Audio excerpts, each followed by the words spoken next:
The summer has arrived, and with it comes a boatload of new movies to watch. But many times, something I'm waiting for will only be available online overseas or was never released physically here. With ExpressVPN, though, I never have to worry. ExpressVPN is the ultimate tool I use to unlock streaming content typically hidden by my geolocation.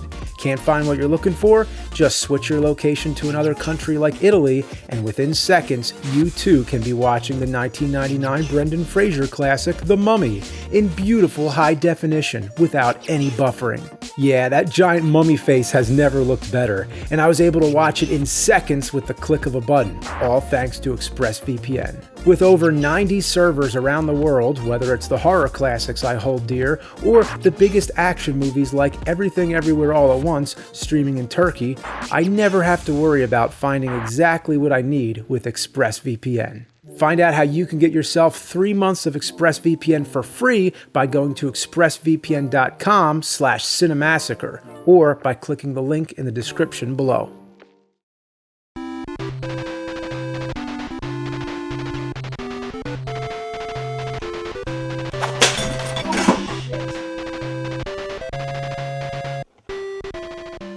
Today is the big day. The new Indiana Jones movie is out. That's right, Kingdom of the Crystal Skull. It's gonna be good. I have faith. It was only yesterday I was showing you all the games based on the classic trilogy, but now that it's a quadrilogy, I have a little surprise for you. Of course, there's always gonna be games I missed. I already showed you a few based on Last Crusade, but there's like 1,000 more. There's one on Commodore 64, which is basically like a shittier version of the Genesis game, which is pretty shitty itself. I remember that's the one where Indy pours from the Grail onto his father, like in the movie. Except, what is he pouring? That looks, questionable. Yes, Indy, right on my chest. Then there's the PC version, which is actually good. It's a point-and-click game, made with a lot of care and attention to detail. The graphics and the lighting are really well done, but hang on. What's Indy doing with the water fountain? If he's drinking, he would be leaning over. So I can only conclude that since this game was developed and published by Lucasfilm Games, later LucasArts, it must be considered canon that Indy is a sink pisser.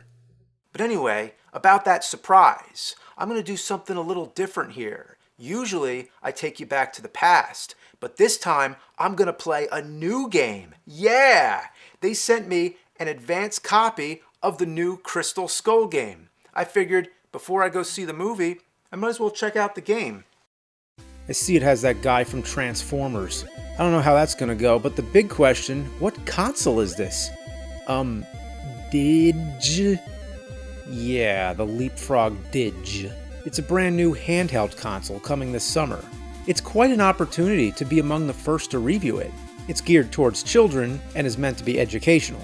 Let's see. First, let's get this bastard out of the box. Ugh, you think there's enough packaging here? Son of a bitch. Come on. Oh look, they give you little stickers for overlays. Which one do you prefer? Well, obviously this one. Oh, I hate doing this shit. Get on there. Come on, smooth it out. Oh wait, they give you this protective cover also. So you're not going to see the sticker anyway. Motherfuckers. Let's put the game in. You know, I have high hopes here. I bet this will be pretty decent. It can't be like those old games. I'm sure they learned their lessons by now. So Indy and Mutt are looking for the skull. Hang on, his name is Mutt? What kind of name is that? If they named the dog Indiana, where did Mutt come from? I have a bad feeling about this, Indy. Yeah, I do too. The game starts up and it's a self-explanatory side-scroller. You're jumping around and whipping snakes. But you also have the option of punching. Not sure why. Did Indy just punch a scorpion? And a big one! The scorpion's bigger than him! Imagine if you saw a scorpion that big and had the nerve to walk up to it and punch it! Who does that? Next, he's punching giant rats. It's as big as that thing George Clooney fights in From Dusk Till Dawn. I mentioned this was an educational system. Well, every now and then, you open a chest and have to answer a math problem. But the real problem is this game is a piece of shit! Sometimes you come to a series of platforms. You have to jump on the one with the correct answer, or else you fall through. Could you imagine that? speaking from personal experience, I'm supposed to be good at math because I'm a nerd, but really I'm not. If this were real, if my life depended on knowing the math, I'd be screwed. Imagine that. I walk up to the platform and then someone asks, "Quick, what's 32 divided by 8? I'd be like, fuck! As for those treasure chests, the strange thing is, it's optional. You don't really need to do it, unless you want the points. Some kid could be playing this and they're supposed to be learning math, but instead they skip the chests and just play the action parts.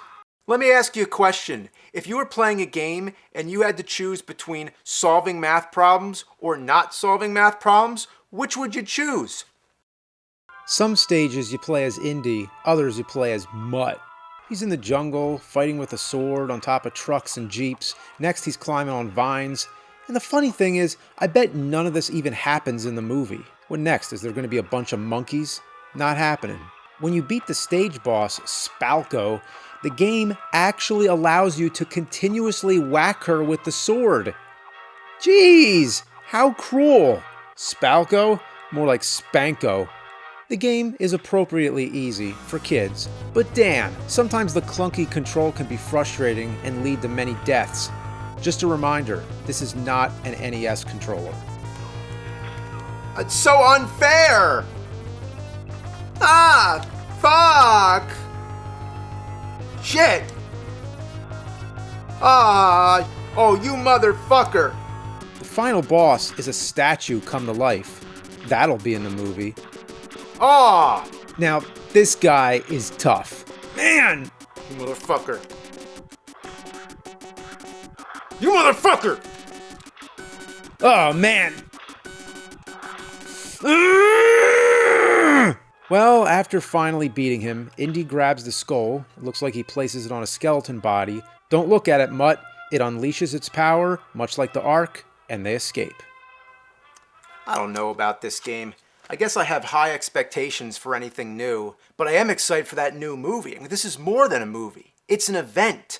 Crystal Skull is going to be the last Indiana Jones movie. There's no way they're going to make any more. It's not like they can de-age Harrison Ford or anything like that. That'd be like if in 15 years I come back to this same episode. How crazy would that be?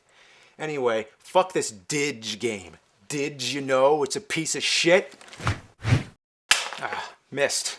Here, let me try again. Well, the thing's so small, did you really expect me to hit it?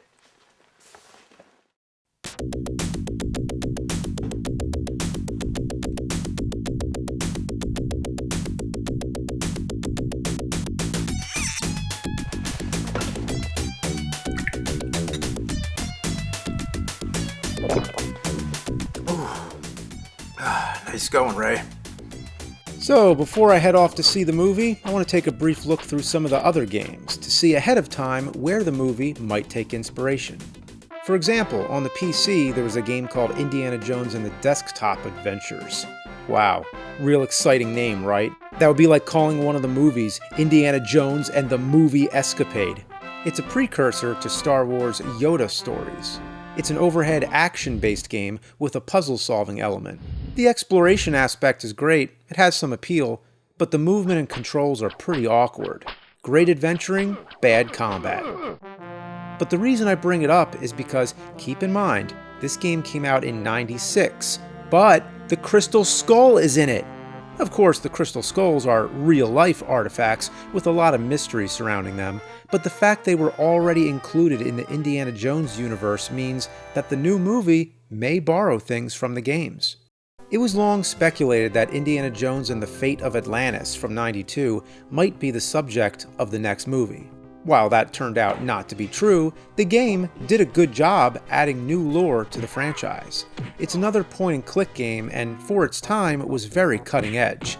A lot of thought went into the plot, and the artwork is great. The graphics and sound are excellent, it plays out very well, and gives you enough clues to figure out what to click on. Above all, it feels very cinematic, as if this could have been the fourth movie, but feels kinda sad to end all the fun speculation. Indiana Jones was of course inspired by many old film serials and movies that Steven Spielberg and George Lucas saw when they were young. They were also inspired by comics, most notably all the classic Scrooge McDuck adventures by Carl Barks. So getting back to the games, it's worth looking to see what other Indiana Jones... Wait a minute, that's not an Indiana Jones game!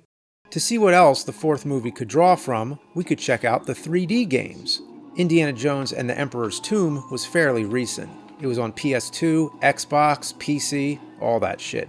Here, Indy has to find a pearl called the Heart of the Dragon buried with the first Emperor of China. Once again, it doesn't seem like the new film is based on it, but there's a great wealth of imagination and adventure within that could make for great cinematics. This game is another good one, except for some annoying camera angles.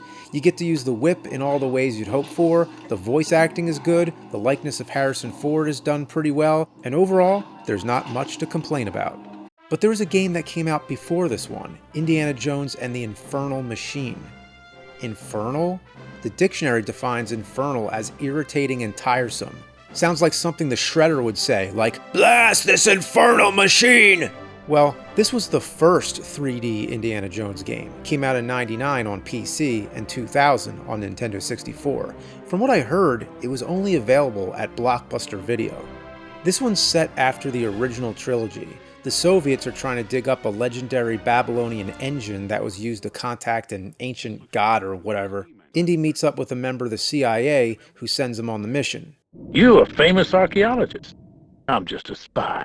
Yeah, a spy can't do dangerous shit. Leave it to the archaeologist. Makes sense. The gameplay is very much like Zelda Ocarina of Time. Pushing blocks, the Z targeting, and the on-screen item selection and button commands are almost identical. One of the weapons you could switch to is a pair of boxing gloves. Come on, really? Indy's carrying around boxing gloves? And when you switch to it, he punches bare-handed anyway. I don't get it.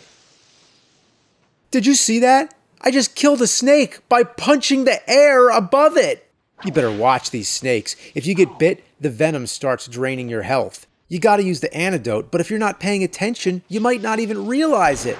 Having no understanding, the Hey, rabble had Indy. thrown down his work. Indy? but 4 trusted Snap out of it. disciples Oh boy, Indy's talking to the wall again. That venom's making him feel funny. So you just go around solving puzzles. It is somewhat in line with the movies. He'll do things like climb on top of a truck, and somehow the enemies don't notice him. I mean, come on, there's a guy laying on top of the truck. You can't see that? Then you're doing these shitty leap of faith jumps. Of course, it is an Indiana Jones game. And one time I actually landed on a button which unlocked the next part. I didn't even know that was the goal. I'm just making this up as I go. Next, it's an icy winter level. Okay, so what do I do here? Piss Jehovah into the snow? I must say, I love when he swims, he takes his hat off. Because that would be unrealistic, to swim with his hat on. When he comes back out of the water, the hat reappears. So I can only conclude that every time he goes in the water, he loses the hat and puts a new one on. Yeah, confirmed. Indy has an unlimited supply of hats in his pants.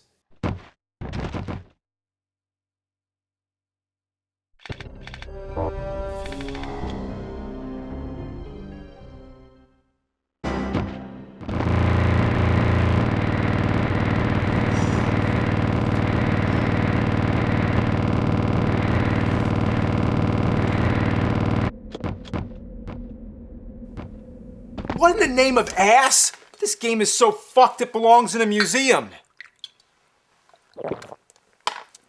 The jumps in this game are insane. It seems 90% of the time all you're doing is jumping around, hoping to make it. Get over there! You motherfucker! Here, let me try again. Oh! Leap of faith? More like leap of fuck you! Ah!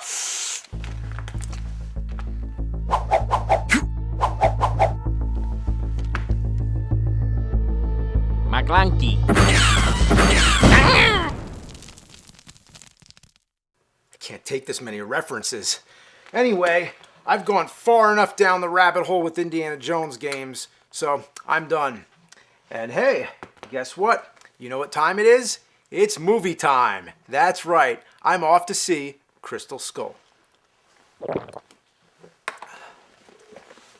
Well, I'll see you next time with some shorter reviews. You know, I need a little break here. So, just stay away from all that foul shit. Go check out the movie, I guess, and I'll see you later.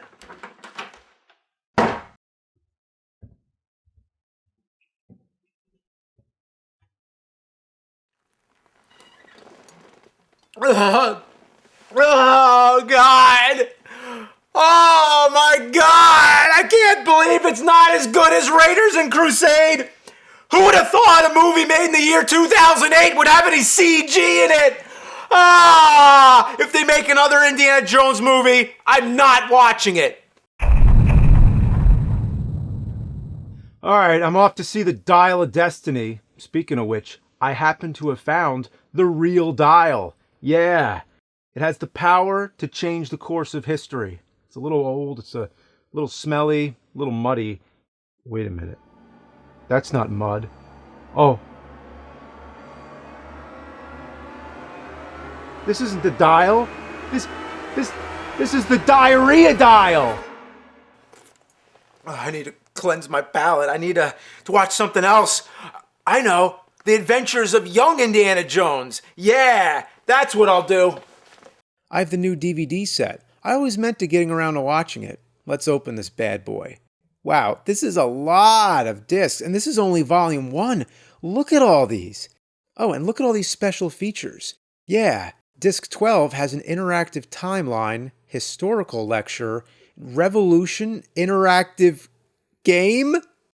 No. Let's see if this diarrhea dial works. I guess you just push this.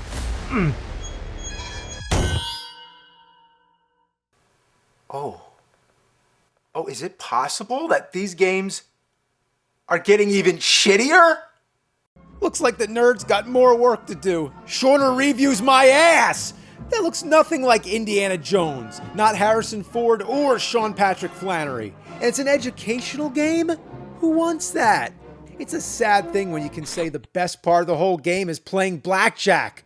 But if this is an educational game for kids, why would they teach you gambling? What were they thinking? Huh. I don't know. Actually, this isn't bad. Considering it's just a DVD extra, they put a lot of effort into it. It's basically like an episode of the show made into an Oregon Trail type of game where you have to manage your supply of food and water. The dialogue is well written and the voice acting is good. Maybe you gotta push it harder. Ugh. Oh, I died for no reason? Did I have a snake bite? Did I forget to drink water? I don't know. And you know what's worse? There's 3 of these games from each DVD volume. Revolution, Special Delivery, and Hunting for Treasure. And they all suck. The drawings look like a discombobulated mess. And when you're not having a lame-ass, confusing conversation, you're busy whipping snakes and murdering people and animals. You never have enough room in your inventory. Sometimes it's even full right from the start. I never know what to do, so I find myself just playing blackjack all the time. Because of that, I guess I lost all my money for food and water. On top of the crippling financial ruin, dehydration, and delirium, Indy apparently has broken arms, snake venom, malaria, and dies a broke loser. Since we're on a young Indiana Jones theme now, let's check out the Genesis game, Instruments of Chaos. First, you get a message from Agent Rolfe. Rolfe? Nobody's name is Rolfe. The mission is to stop enemy spies from buying the latest weapon technologies from countries all over Europe. You can play the stages in any order you like. So, I'll try out England. The action starts on London's Tower Bridge. It's a basic side-scroller. Seems pretty average. Oh, this makes all the other games seem great! I keep getting zapped by lightning over and over! Every step I take, a bird or something hits me and knocks me back. Get over there! And these construction workers are always in my way. Who would be working on a bridge in the middle of a thunderstorm? Oh, I can just shoot them? Indiana Jones murders construction workers?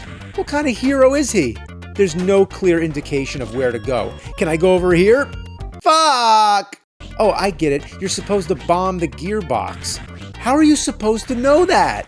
So Indy bombs a bridge and kills people. I bet you weren't aware of his dark past.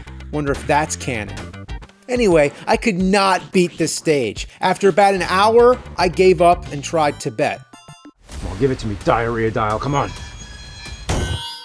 Oh, goodness. Here, all you're doing is hopping across sheets of ice, and if you thought this game would have smooth platform jumping, you're wrong. You try to calculate your trajectory, but only end up falling in the water again and again. To make things worse, somebody left wooden crates laying around, and just when you start getting some momentum, a fish leaps out and knocks you back. Don't you hate it when that happens, when you're busy trying to jump across sheets of ice and a fucking fish hits you in the face? Then I tried the India stage. Alright, just gonna... Oh, what the fuck happened there? Alright, come on, whip. Oh, okay, never mind. Let's get the... God, come on. Die. Okay, let's go for... Alright, let's get rid of the snake first. Oh my god, I can't even... Come on, die. The problem with this stage is there's too many enemies attacking all at once. It's as if you took all the enemies in the entire stage and crammed them all into one spot. Like the enemies got smart and said, hey, let's gang up on them. There's hard games, excruciatingly difficult games, but this falls to a whole new level of no mercy torture games. Get used to that end screen that says, we regret to inform you, Indiana Jones is dead. As if they want it to sink in. Your beloved character has died because you failed. That's it. The character is dead. Harrison Ford's never coming back to do another movie, and it's all your fault because you got hit by a combination of birds, snakes, flying knives, and a monkey hopped up on drugs. All right, just one last stage. This is it. Last try. You can't go to Germany till you've beaten the rest. And I can't beat a single one so far. But maybe in Egypt I'll have better luck. Let's see. Oh, diarrhea!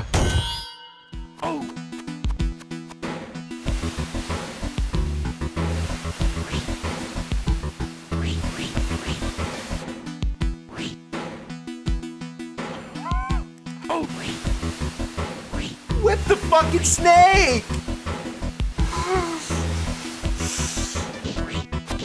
Fuck! Fuck!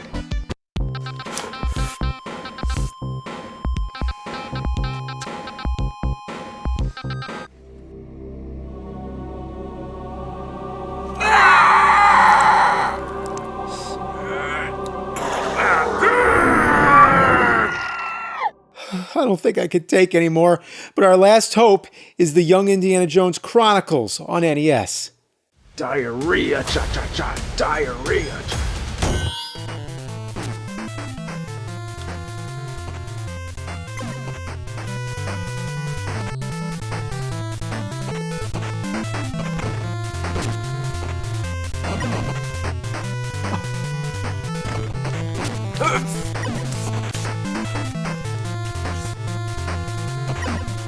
Oh! This is the worst Indiana Jones game of all! This is below any human standard of decency! I can't even believe this is real! Why did they make level 1 so difficult? Right out of the gate, this game bullies you relentlessly. How were kids supposed to play this? There's games that just suck, but then there's games that seem to be made with ill intent. Like this was designed to punish your soul, as if someone hates you. Well, fuck them. They don't allow you to make any mistakes. You might be having a near flawless run, but oops, you get hit, you lose your weapon, and then you're down to your fists, which is useless. You come to a wall of gun turrets like the Contra Level 1 boss. Good luck trying to punch that. I've given every ounce of my gaming spirit, and I can't beat level 1! Urgh! Urgh! Oh. It's killing me. No, it's actually killing me. Why did all these games suck?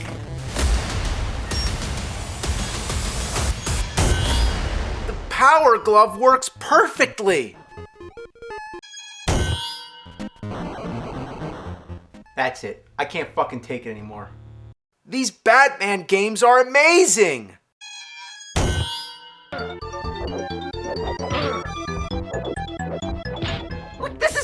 beyond belief! Big Rigs is one of the best racing games I've ever played.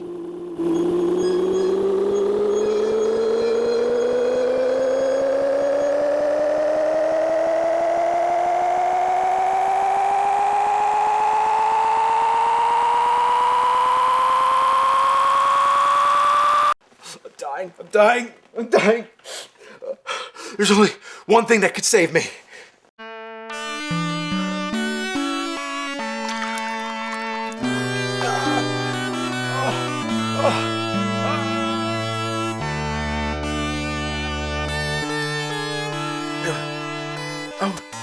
Oh shit! I should have known! It's a replica! Fuck!